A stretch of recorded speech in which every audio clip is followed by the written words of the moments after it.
Welcome to another review of the simulated match from MLS, and this week I am going to be taking a look at these 11 games that happen in MLS Match Week number 7 simulated match, including one of them happening during the middle of the week. And this is going to be something that I'm probably going to do pretty much every single Monday until the season begins because, like I said before, I really miss doing review, and if I had to do reviews of the simulated match, then I, of course, would do that. Now, the other thing that I also want to say before I begin with the review is that I noticed Liga MX have done these kind of simulated, well, not simulated matches, but more like a matches on FIFA 20 where either their esports player or one of the player from the specific team would face against another their player that is a specific team of that Liga MX side, and they also do highlights of those games. And after seeing that, I definitely enjoy watching them do that, and that they actually have real commentator who are the commentator team for 2DN actually commentate these matches, and I really hope MLS would maybe follow suit with that. I mean, I understand MLS have their kind of esports thing where there's a couple of esports player play against another esports player, and then there's also cases where a player from each of the team would face against another team, but they don't actually broadcast it, and they don't actually have like a real commentator, almost as if this is an actual match that is going on, but only kind of like in a FIFA 20 version. So I'm hoping that that is going to be something that they could do, because that would be 100 times better than what I've been getting in terms of these simulated matches, where the only thing I'm getting is just the scoreline of this game and also the goal scored of each of these games. And even though they do provide a quick 2-minute overview of all 11 games that happen, they barely put like 15 seconds in each of the game. And 15 seconds is definitely not enough for me to kind of review what happened in the game. And in some way, I had to be a little bit creative in terms of talk about what actually happened in the game that might actually not happen in their actual simulated match. But with that being said, let us begin in terms of these review. And also, last week I did do timestamps in terms of this review, but for whatever reason, I actually wasn't able to record the last free game in terms of the timestamp, so I kind of got a little bit confused on that. So this week, I'm going to try my best in terms of actually putting the timestamp in terms of the review. But the first game I'm going to talk about is the only midweek games that is going to be happening from MLS Match Week number 7, and that, of course, is New England and Seattle, which the Sounders was able to win 2-1 against the Revs, and I believe the Revs are the only team that is going to be featuring twice in this review, because they also play later this weekend against FC Cincinnati. But in the midweek game, they unfortunately lost 2-1 to the Sounders. Jordan Morris, who has been just red hot lately, scores the first goal to opening the scoreline to give the Sounders a 1-0 lead. Buxa did tie the game up at 1 apiece for New England, but Christian Rodon would score in the 78th minute as the Sounders gets a crucial 2-1 win on the road and continue to chase down some of the top leaders in the Western Conference. While for New England, this is kind of a little bit of disappointing loss, considering they looked like they were probably going to get a point out of it at home, but as I will mention a little bit later in this video, they did redeem that loss that they suffered during the middle of the week, and that they did bounce back in their next game. But moving on, in terms of the next match, is another team that has been red hot and a team that is chasing down the top part of their respective conference, which is the Philadelphia Union, who won 4-2 against Montreal. And I believe this is the second week in a row that Montreal have lost 4-2 in this game. And you notice this week, in terms of the simulated match, we had a lot of games that was pretty high scoring. There was, I believe, 3 games that ended 4-2, and there was a game that ended 3-2, and a couple that also had some 4 goals filler. So there was a lot of goals that happened this week, and this was one of them, with the Union winning 4-2 against Montreal. Jamero Montero start the goal scoring spree in the 17th minute, followed by Sergio Santos in the 30th, and then Kasper Schmeichel would score in the 43rd minute, and it's 3-0 at halftime between the Union and the Impact. And you probably know that this game is over, and indeed it was. Montreal did get one back in the 59th minute. Lassi Lappanainen would get one back to make it 3-1 in favor of the Union, but the Union make sure they would restore that 3-goal lead just 6 minutes later when Warren Cavalli would score to make it 4-1 in favor of the Union. Montreal would get another consolation in the 80th minute from Romel Kyoto, but unfortunately for the second week in a row, Montreal lost 4-2 against the Union, and that the Impact clearly need to fix their defense, because while their defense has been very solid for the first couple of weeks, yeah, it has been really bad in the last couple of weeks, and that it kind of reminds me a little bit of last season, where they start the season well and they were able to grind out result by parking the bus, and it seemed like this season they're doing the same thing. And we're seeing the same result of last season, where you can only park the bus and you can only be a team that is hard to break down for a while before you are going to crack. And we're seeing it again for the Impact, and that I think Thierry Henry's got to do something in terms of fixing that situation. But as for the Union, they also are kind of continue what they did last season, which is a team that is near the top part of the Eastern Conference. And I gotta say, it's pretty impressive what Jim Curtin has done with this team. Not only what he did last season, but the fact that I thought this season that they were probably going to have a setback because they didn't really make a lot of move. That's not the case. They continued that strong form that they had last season, and they, I believe, are now second in the Eastern Conference.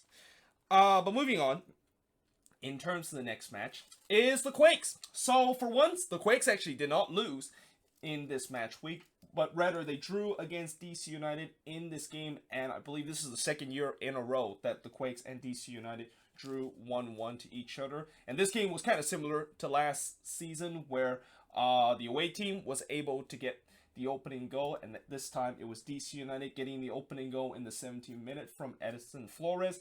But then the Quakes were able to equalize in the 81st minute from Christian Espinoza, and just like that, that was the result of this game. As you know, the Quakes, at least they did not lose in this game, which I guess that's baby step in terms of trying to salvage of what has just been a horrendous start to the season. Whereas for DC United, I mean, I guess they'll be happy they got a point on the road, but at the same time, this is one of the worst teams in the league, and you should be able to get all 3 points, even if you are going on the road against one of the worst team in the league. And especially the fact that they were 9 minutes away from doing that, they'll be a little bit disappointed they didn't get all 3 points in this game.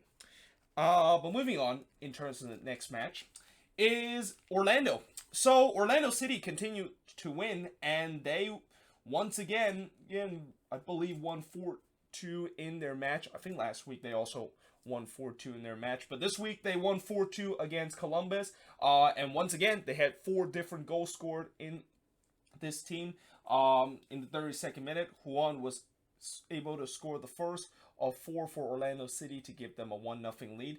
Nagbe then tied it up at 1 apiece not long after, and it looked like Columbus and Orlando City was going to head to halftime at 1-1 of what looked like it was a pretty even start to or a very even game in the first half. But Dom Dwyer scored in the 45th minute to give Orlando City a 2-1 lead, and you can definitely felt like the momentum was with the Lions in this game, because in the 52nd minute, Orlando would then make it 3-1 when Antonio Carlos, who I believe this is his first ever goal for his new club, scored to make it 3-1 in favor of Columbus. Columbus did quickly had an answer like they did in the first half with Lucas Zalarin scoring in the 56th minute, but so did Orlando City have a quick answer of conceding a goal when just 8 minutes later, Nani would score to make it 4-2 in favor of Orlando City, and that's all she wrote in terms of this 6-goal thriller. And that, yeah, Orlando City, they continue to be the best team in the Eastern Conference and continue to look like the team to beat in the Eastern Conference. And I'm not going to say, Orlando City fans, that, you know, with how well they started the season, is this finally going to be the year that end their playoff drought and finally get to the playoffs for the first time in their franchise history? Because we've seen this story before with Orlando City, where they get off to a great start to the season, and then the pushback happened. and then they started to collapse. And all I'll say about Orlando City, and to give some of their fans a little bit hope, is that just enjoy the fact that it's a great start for the team, and that hopefully they can continue that and not just collapse like they have been doing for the past couple of years. Whereas for Columbus, yeah, this has been a very disappointing year for the Columbus Crew, and that in many ways, I think this year is probably even more disappointed than last year, because last year we knew that was probably the year where they are going to go for a rebuilding, and it looked like they figured it out in the second half of the season, only to have what happened this season where, yeah, they are once again look like a team that they were in last season, where it looks like they had some hope in the beginning, and then all that hope was squashed away after a couple of weeks. And I believe they're now 11th in the Eastern Conference, which only NYCFC are a team that is worse than where they are in the Eastern Conference right now. But moving on, in terms of the next match, is New England and FC Cincinnati, who, as I mentioned earlier, New England was able to redeem themselves after losing earlier in the middle of the week against Seattle, as they won 1-0 against FC Cincinnati. The only goal came in the 15th minute when Andrew Farrell was able to head away a corner to get the winning goal off the game. As you know, the refs, as I said, they were able to kind of redeem themselves after they're suffering a bit of a heartbreaking loss to the Sounders. And as for FC Cincinnati, yeah, this was a reality check for FC Cincinnati. Like last week against Atlanta, it was probably one of the bigger upset of the season, and that I don't think a lot of people saw that FC Cincinnati would get their first win of the season, and they would get it at home against Atlanta United, a team that was one of the best team in the Eastern Conference at that point. But yeah, I feel like that game kind of gave them a little bit hope that things were going to go well, and that maybe they gave themselves too much hope, and that they kind of had a bit of a letdown in this game against New England, and that they found out that, yeah, this team is still a long way from potentially be a playoff team. But moving on, in terms of the next match, speaking of team that is a long way from competing, the Red Bulls are one of those teams that is a long way from competing, and you thought that this was finally going to be the game where they finally get their first win ever since they got that opening win against FC Cincinnati in the first weekend of the MLS season. But nope, instead they decided to blow a 2-0 lead in this game. They started well in the 25th minute when Kaku scored to give them a 1-0 lead. Then Brian White would double that in the 61st minute. But then they basically started to self-destruct themselves when Alejandro Pozuelo scored in the 69th minute. And then Chris Mavinga would score a header from a free kick to make it 2-2 for Toronto at that point. And that was the final score of the game, as the Red Bulls, yes, they got a point out of that game, which usually when you get a point on the road, and especially against a good TFC team, you will be very happy with the result. The problem is, they had a 2-0 lead in this game, and that this looked like for sure that they were going to get something out of it, and especially they looked like they were by far the better team against TFC in this one. They weren't able to secure all 3 points, and if you're Toronto, I think you might, I guess they'll be disappointed too, the fact that they weren't able to get 3 points against a Red Bulls team that was struggling. But boy, this was one of the worst performances that TFC have played this season, and the fact that while their worst performance and you still able to get a draw just tells you that they are actually a very decent team, and that this is definitely going to be a team that should be fair in the Eastern Conference. But moving on, in terms of the next match, is another team that should be fair, which is Minnesota. So the Loons avenged their playoff loss against the Galaxy last season, as they won 1-0 in favor of them. And in the 64th minute, the only goal was scored from Minnesota. And guess who scored that only goal for Minnesota?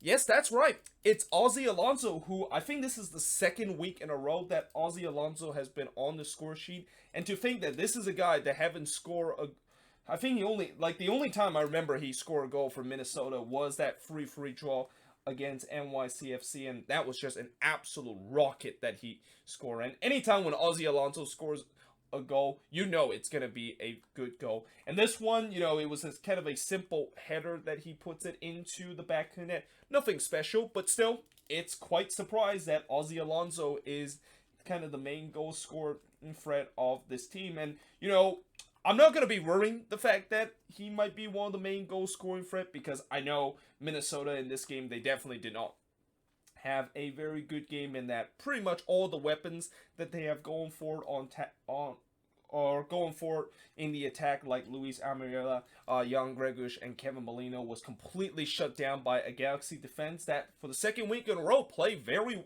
well in this game. But unfortunately for the Galaxy, yeah, their attack was also shut down, and Minnesota continued to show that not only they have one of the scariest attack in the league, but they also have the most shut down defense in the league. Like, this team have not given up a lot of goals this season, and that, you know, if they can continue to do that, this would be a team that I think could really be a huge threat. And I even called it in the beginning of the season. Like, I knew after what happened last season, and some people might say that it's just a fluke, the fact that the Loons were able to get a good season last season. No, it was not a fluke, and they are proving it at this season that it was clearly not a fluke. And in many ways, I think this Loons team is so much better than last season. Now the fact that we actually have some goal scoring threat going forward on the attack. But moving on into the final match on this board is RSL and the Rapids in the Rocky Mountain Cup. And this is one of those rare Rocky Mountain Cup where both of these teams are actually very decent, and that this would be a marquee matchup in the Rocky Mountain Cup, something that we have not seen in a while. But unfortunately for the Rapids, as much as this is probably the best that they look coming to face against RSL, they were facing against an RSL team that was also good, and that in many ways this game kind of just justified the most realistic point about the Rocky Mountain Cup, and that is Colorado cannot win against RSL whenever the Rocky Mountain Cup is at Rio Tinto Stadium. RSL got the goal scoring opening in the 39th minute when Damar Krylak scored to give them a 1-0 lead. Then Rusnak scored right on the stroke of halftime to give RSL a 2-0 lead before he would score again and actually score a penalty, which I heard that this is actually the first penalty that was given by any team in the past 5 weeks. Which, as much as I know, Pro is a referee organization that has been just terrible, and that there's been a lot of bad and questionable call going on around the league, it's kind of a little bit fishy, the fact that we have not had a penalty kick that has happened in the past 5 weeks until this point. I mean, anytime as bad as Pro is in terms of refereeing some of these games, at least we will have some penalty that is called, whether it's actually a good penalty or a dodgy penalty that we kind of debate whether or not it should have been called in some way. But we never have a point where there's no penalty being called in the 5-match week that we've gone through. So there's a little bit suspicious in terms of that, and that, you know, maybe there might be some match fixing going on in MLS. But either way, going back to this game, as I said, Rusnak was able to bury the penalty to give it a 3-0 lead in favor of RSL. Kai Kamara did get a consolation goal from a header, because that's Kai Kamara, and he always loved to score from a header, and that the Rapids always love to score from a header too. But that was nowhere near enough to beat RSL, as at that point RSL has already wrapped up the game, and that the only disappointing thing about this game for them is that they weren't able to secure a clean sheet, but they did win against the Rapids once again in the Rocky Mountain Cup at Rio Tinto Stadium. And RSL is another team that is a team that has been threatened in the Western Conference, and I think compared to Minnesota and RSL, I think RSL is the one that I definitely did not see it coming, considering they lost a lot of talent going forward on the attack. And you wonder with this team how for the last couple of years they've been performing pretty much above average in terms of the talent that they have. That for sure that this year was finally the year where they just don't have enough talent to compete against the big boys. Well, they are proving people wrong, and that once again they are a team that is threatened in the Western Conference and look like a team that could make it to the playoffs. But that being said, I am now going to be switching the boards to look at the last free game from this match week and also look at the table after 7 weeks of the MLS season. But yeah, next up, Vancouver. Well, unfortunately, the Whitecaps couldn't repeat what they did last season, which was cause one of the bigger upset of the season, which is beating LAFC at home. As this time they lost to LAFC at home 3-2. Although early on, it looked like we were going to have a repeat of that from last season. Because in the 36th minute, Lucas Cavallini would get Vancouver the opening goal of the game. And it looked like this was going to be similar to last season, where Vancouver got the opening goal and they basically held on for the rest of the game and got a surprising 1-0 win against an LAFC team that would later went on to win the Supporters' Shield. But LAFC wasn't having any of it this time, as in the second half they started to show why they are one of the best teams in the league when they scored the equalizer in the 54th minute with Mark Anthony Kaye able to do that to tie the game up at 1 apiece. Then Diego Rossi would score in the 64th minute to give LAFC the lead before Brian Rodriguez scored a rare goal for LAFC. And it's quite weird saying rare goal in the same sentence as Brian Rodriguez, because this is supposed to be the guy that should be scoring a ton of goals for LAFC when they bought him as a designated player just 2 seasons ago. But he's been struggling in terms of scoring goals and really find his form with LAFC. But at least this goal would definitely give him some confidence, and maybe he can finally found that spark in terms of start to contribute more for this team.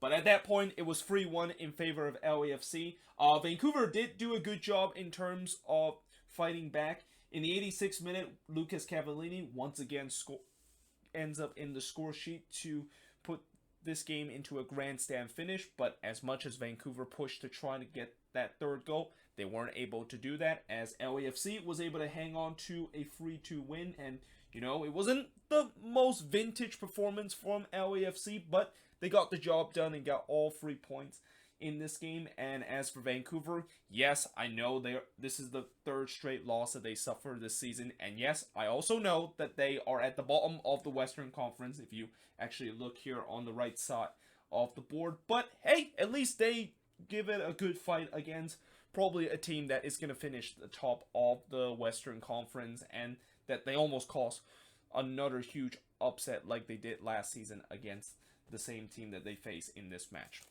But moving on, in terms of the next match, is the Timbers. Boy, oh boy, Portland is struggling. And I think this is the second game in a row where we have to say that they had a lead in the first half at home, and that they thought that they can just hold on in the second half and maybe sneak out of it with all 3 points, and they got found out in the second half, and it was once again the case against FC Dallas. Now, in the 16th minute, Felipe Mora would get the opening goal of the game for the Timbers to give them a 1-0 lead.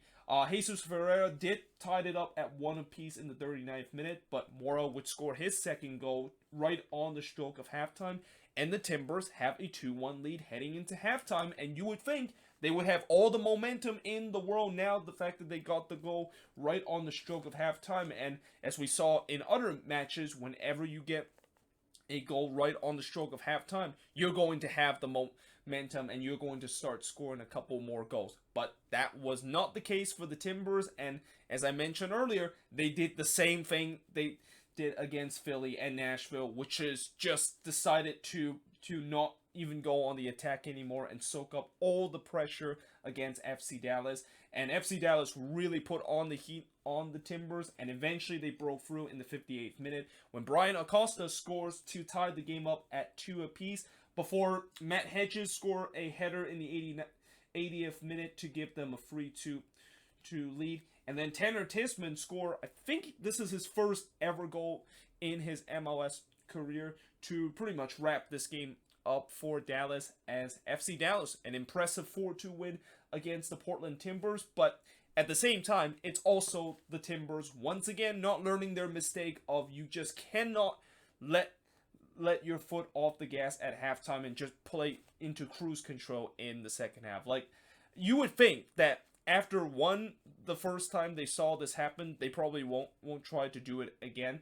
And that the second time this happened and it ends up to a loss, you would think they won't try to do it again the third time. And yet, the third time, they still do this. And that I have a feeling there is going to be some big question that Giovanni Savarese has got to answer. Like, whatever his tactics is, which is clearly a team that just kind of park the bus in the second half and not really go on the attack once they have the lead in the first half, just does not work whatsoever. And if they continue this kind of tactics, they are not going to win a lot of games, and that they're just going to continue this losing run. But that being said, it's an impressive victory for Dallas to go on the road, a team that usually don't do well on the road, but they got all 3 points in this game, and that now I think they find themselves above the red line after I think last week they were below the red line. Or actually no, last week I think they were in 7th place, so they're now a little bit higher above the red line right now in the Western Conference.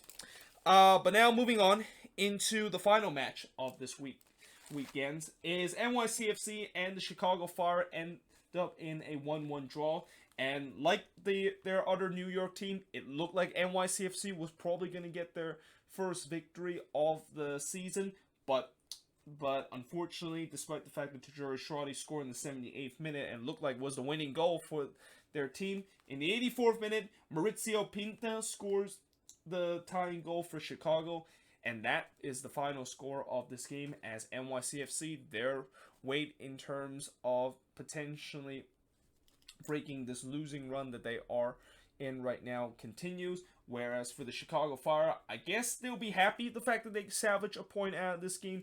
But again, this is one of the worst teams in the Eastern Conference, and if you're going to be a team that's going to compete for playoffs, you need to get not only all 3 points at home, but also all 3 points on the road against team that is clearly not the best team in your conference.